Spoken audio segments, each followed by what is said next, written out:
மட்டும்தான் ஜெயிக்கிறோம். நம்ம தானே ஜெயிக்கிறோம். இப்ப மட்டும்தான் ஜெயிக்கிறோம்.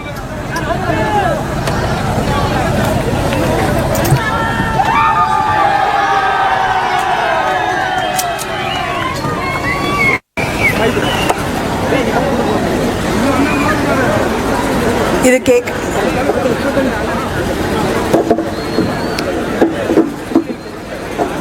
உங்களுடைய அன்பான வரவேற்பிற்கு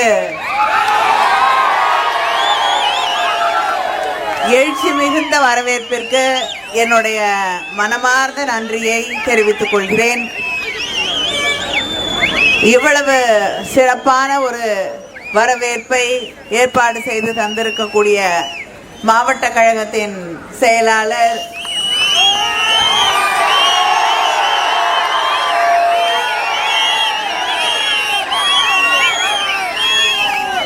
நம்முடைய முதலமைச்சர் அண்ணன் தளபதி அவர்களுடைய நம்பிக்கைக்கும் அன்பிற்கும் பாத்திரமான செந்தில் பாலாஜி அவர்களே,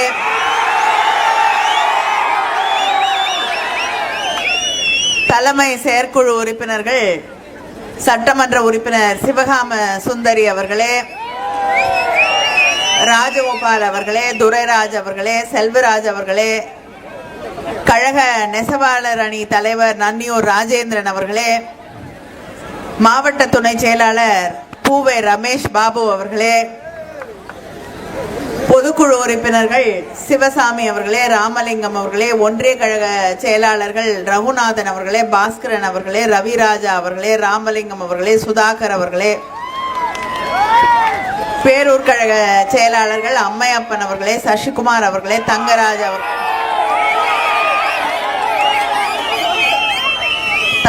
அவர்களே, மோகன்ராஜ் அவர்களே, நம்முடைய கூட்டணி இயக்கங்களை சார்ந்த நிர்வாகிகளே, திராவிட முன்னேற்ற கழகத்தின் மூத்த முன்னோடிகளே, முன்னணி செயல் வீரர்களே, சகோதரர்களே, சகோதரிகளே, நம்முடைய அன்பு தலைவர் கலைஞரின் உயிரினும் மேலான அன்பு உடன்பிறப்புகளே, உங்கள் அத்தனை பேருக்கும் என்னுடைய வணக்கத்தை, நன்றியை, வாழ்த்துக்களை தெரிவித்துக் கொள்கிறேன்.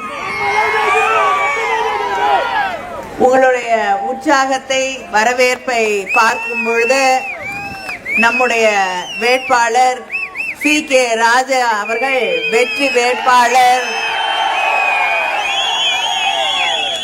என்பது உறுதியாக தெரிந்த ஒன்று. அவர் உள்ளாட்சி தேர்தலிலே வெற்றி பெற்ற போதே அமைச்சர் இருக்கிற இடத்துல நிம்மதியா இருக்க முடியாத அளவிற்கு தொடர்ந்து அவரை எதிர்த்து போராட்டங்களை நடத்தி மக்களுக்கான நியாயங்களை பெற்று தந்தவர். அதனால வரக்கூடிய ஆட்சி நம்முடைய ஆட்சி.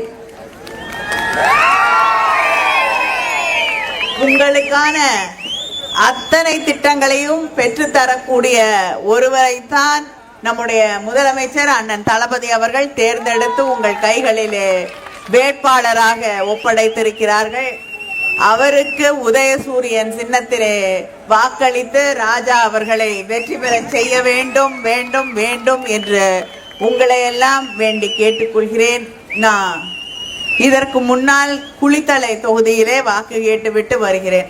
தலைவர் கலைஞர் அவர்கள் முதலமாக போட்டியிட்ட தொகுதி குளித்தலை.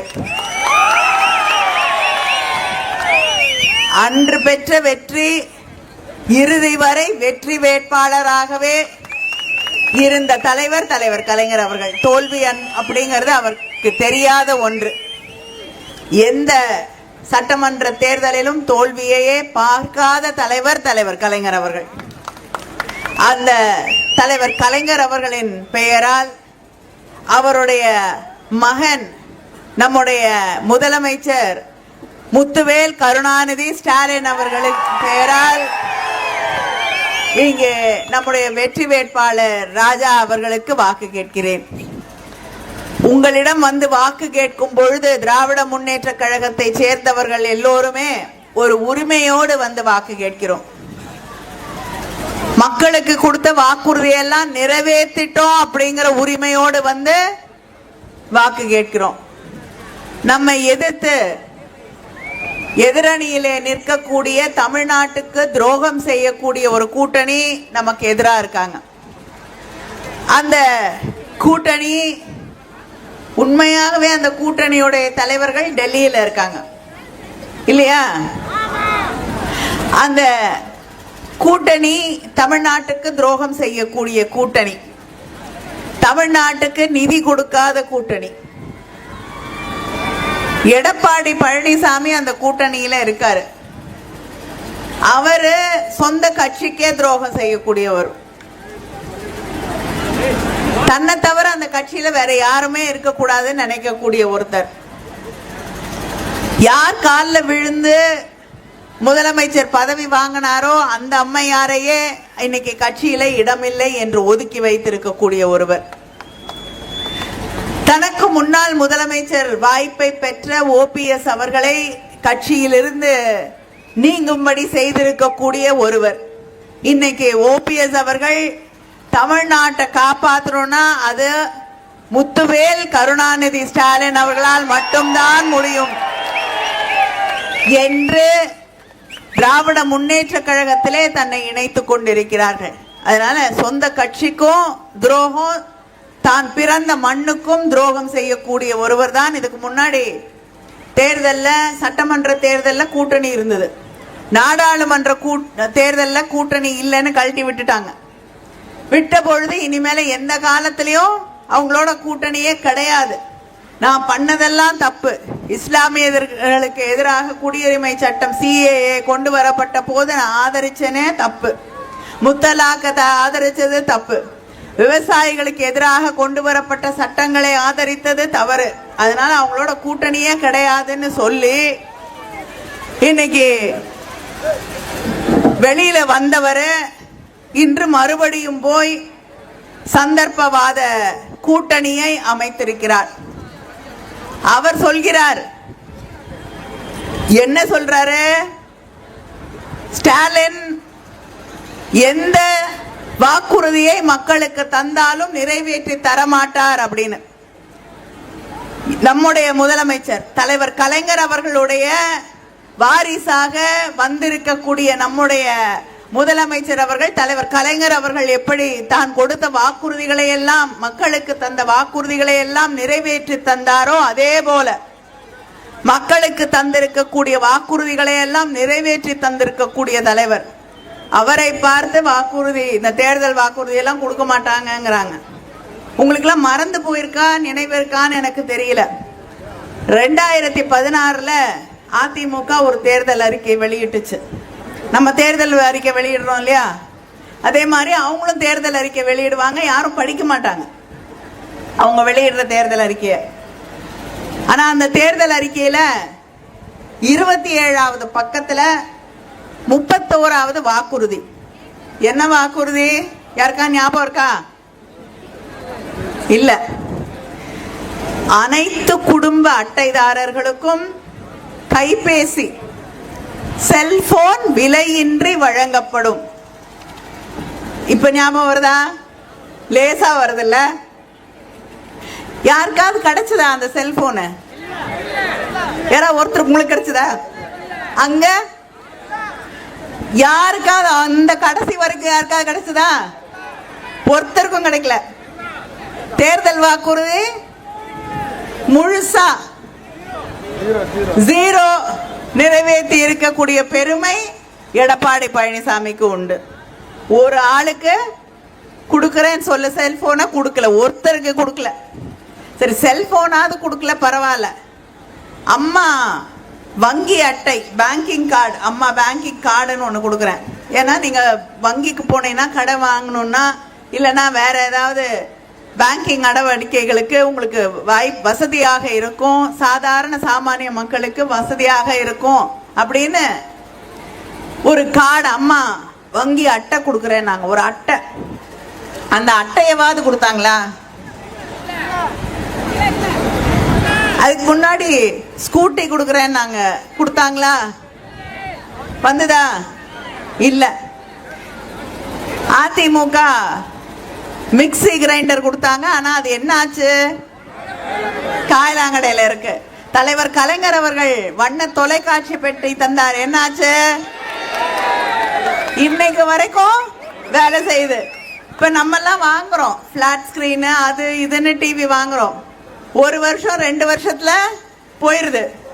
ஆனா எத்தனை ஆண்டுகளுக்கு முன்னால் தலைவர் கலைஞர் அவர்கள் நமக்காக தந்த அந்த தொலைக்காட்சி பெட்டி அவரை போலவே, அவர் எப்படி மக்களோட மனதில் இருக்காரோ அதே மாதிரி அந்த தொலைக்காட்சி பெட்டியும் மக்களுடைய வீட்டிலே பயன்பாட்டிலே இருக்கிறது. அதுதான் திராவிட முன்னேற்ற கழகம். இந்த கொடுத்த வாக்குறுதி ஒன்னையும் நிறைவேற்றல. அவர் நம்ம பார்த்து வாக்குறுதியை நிறைவேற்ற மாட்டாங்க அப்படிங்கிறாரு. இதே தான் சொன்னாரு. 1000 ரூபாய் மகளிர் உரிமை தொகை தருகிறேன் என்று முதலமைச்சர் அண்ணன் தளபதி அவர்கள் சொன்ன போது எடப்பாடி பழனிசாமி என்ன சொன்னாரு? கொடுக்க முடியாது, நிறைவேற்ற மாட்டாங்க, நிச்சயமா செய்ய மாட்டாங்கன்னாரு. இன்னைக்கு 1,31,00,000 சகோதரிகள் தமிழ்நாட்டில் அந்த மகளிர் உரிமை தொகையை வாங்கி கொண்டிருக்கிறார்கள். அடுத்த முறை ஆட்சிக்கு வரப்போறோம். ஆட்சிக்கு வந்தவுடன் எவ்வளோ? இங்க சகோதரிகள் அதிகமா இல்ல, அங்க இருக்கீங்களா? எவ்வளோ? 2000 2 விரல ரொம்ப காட்டாதீங்க, வேண்டாம்.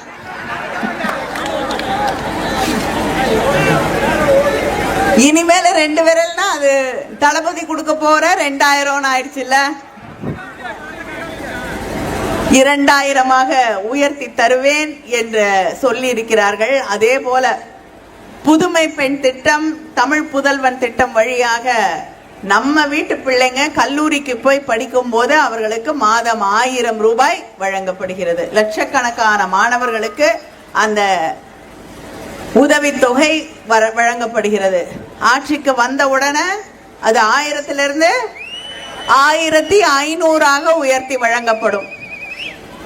அதே போல் கல்லூரியில படிக்கக்கூடிய மாணவர்களுக்கு மடிக்கணினி, லேப்டாப், நிறைய இளைஞர்கள் அங்க இருக்கீங்க, லேப்டாப் வேணுமா?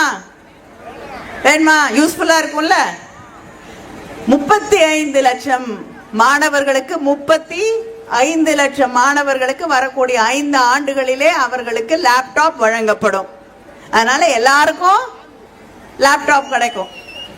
உங்களுக்கு படிக்கிறதுக்கும் பயனுள்ளதாக இருக்கும் அந்த லேப்டாப்கள். அது மட்டும் இல்லாமல் காலை உணவு திட்டம் நம்முடைய முதலமைச்சர் அவர்கள் தேர்தல் அறிக்கையில சொல்லல.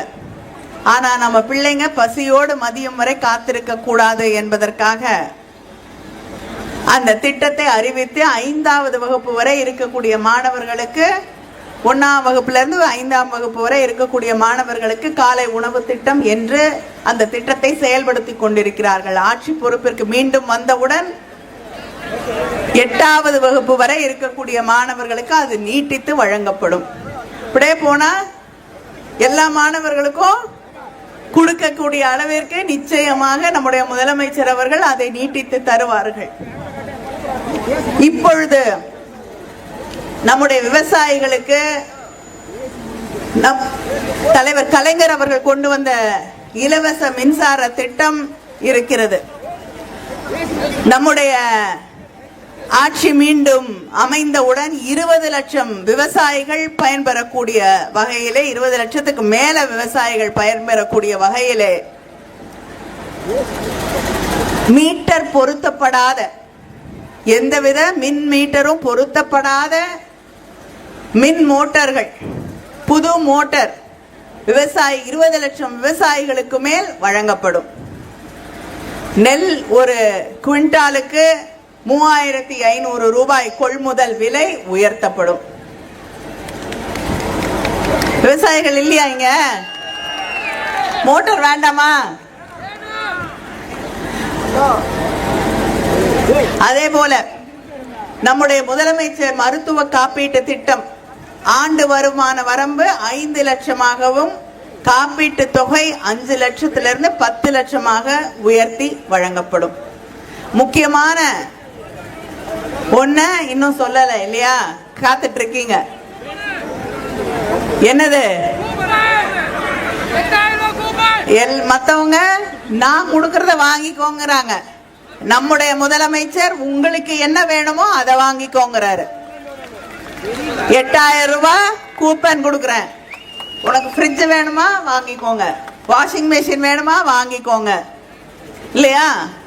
உங்களுக்கு எது தேவையோ, கிரைண்டர் வேணுமா வாங்கிக்கலாம், இருக்கிற டிவி வேண்டாம் இன்னும் பெரிய டிவி வேணும்னா இந்த பழைய டிவியை கொடுத்துட்டு கூப்பனை கொடுத்தா பெரிய டிவி வாங்கலாம். உங்களுக்கு எது தேவையோ அதை வாங்குவதற்கு நான் உங்களோடு நிற்கிறேன் என்று சொல்லக்கூடிய முதலமைச்சர் நம்முடைய முதலமைச்சர் அண்ணன் தளபதி அவர்கள். இந்த தொகுதியில நம்முடைய திராவிட முன்னேற்ற கழக ஆட்சியில நாம் செய்து தந்திருக்கக்கூடிய திட்டங்கள்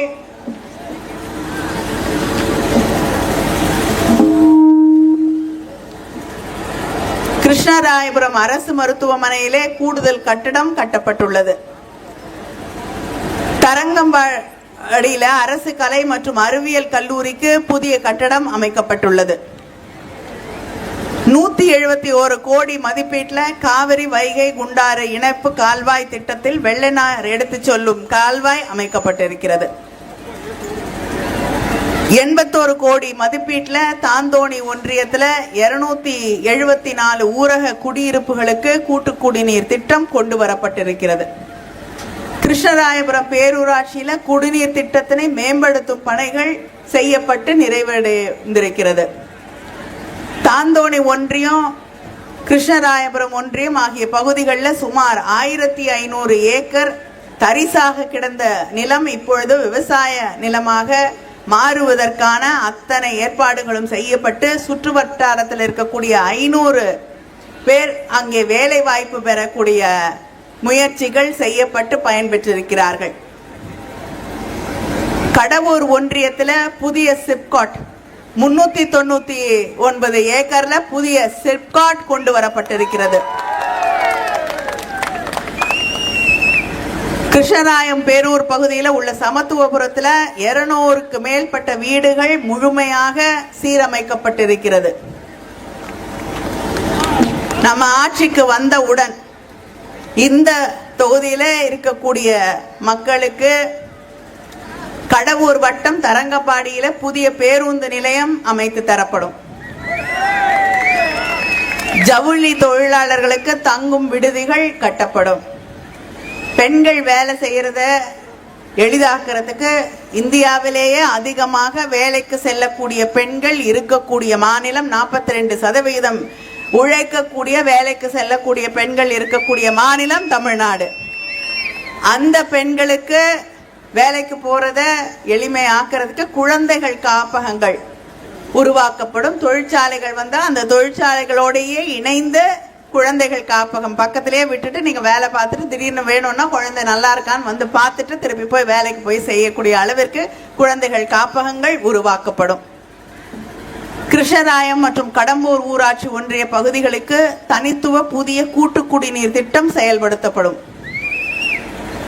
தாளப்பட்டி பள்ளப்பாளையம் ஊராட்சிகளை இணைக்க அமராவதி ஆற்றில் உயர்மட்ட பாலம் அமைத்து தரப்படும். கிருஷ்ணராயபுரம் சட்டமன்ற தொகுதியிலே நவீன விளையாட்டு மைதானம் அமைத்து தரப்படும். தொழிலாளர்களுக்கு தங்கும் விடுதிகள் கட்டப்படும். வெள்ளி அணை ஏரி உட்பட 9 ஏரி குளங்களை தூர்வாரி காவிரி உபரி நீரை கொண்டு வந்து நிரப்பப்படக்கூடிய திட்டம் செயல்படுத்தப்படும்.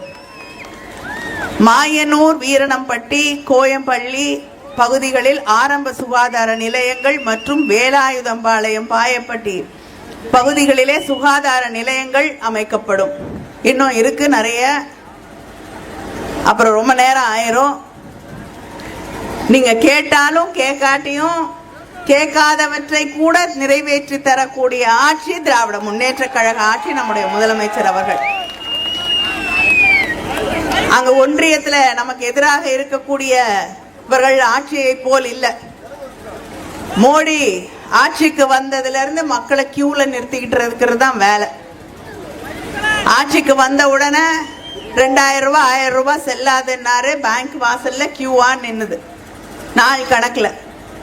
அடுத்து கோவிட் நேரத்தில் அதிமுக ஆட்சியில மருந்து கிடைக்கல, ஆக்சிஜன் கிடைக்கல, மருத்துவமனையில இடம் கிடைக்கல என்று கியூவிலே காத்து கொண்டு கிடந்தோம். நம்முடைய முதலமைச்சர் அவர்களோட ஆட்சி வந்த பிறகுதான் மக்களுக்கு மருத்துவ வசதிகள் கிடைத்தது.